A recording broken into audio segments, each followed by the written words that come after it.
আজ আপনাদের দেখাবো কিভাবে খুব সহজেই হাতের লেখাকে 1 মিনিটের মধ্যে ওয়ার্ডে বা টেক্সটে কনভার্ট করে দেয়। চলুন দেখে আসি।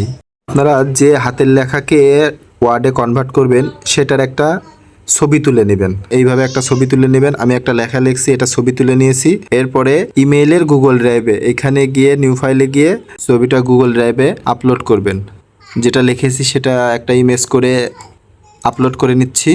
দেখে নিই আমার ইমেজটা আপলোড হয়ে গেছে। এই যে দেখতে পাচ্ছেন আমি যেটা লিখছি সেটা আপলোড হয়ে গেছে। এটার উপরে এখন রাইট বাটন ক্লিক করবেন, ক্লিক করে ওপেন উইথ গুগল ডক। আমি আবার দেখাই, যে ইমেজটা আপলোড করবেন সেটার উপরে রাইট বাটন ক্লিক করে ওপেন উইথ গুগল ডক। আপনারা যে কোনো ধরনের হাতের লেখা খুব সহজেই গুগল ডকের মাধ্যমে ওয়ার্ডে কনভার্ট করে নিতে পারবেন। দেখেন আমি যেটা লিখেছি খুব সহজেই এটা এখন ওয়ার্ডে কনভার্ট হয়ে গেছে। এখন আমি যদি এটা ওয়ার্ডে পেস্ট করি, এখানে পেস্ট করতে পারবো। তাহলে অবশ্যই আপনারা ট্রাই করবেন। আর আমার ভিডিওটা ভালো লাগলে লাইক করবেন, শেয়ার করবেন। ধন্যবাদ সবাইকে।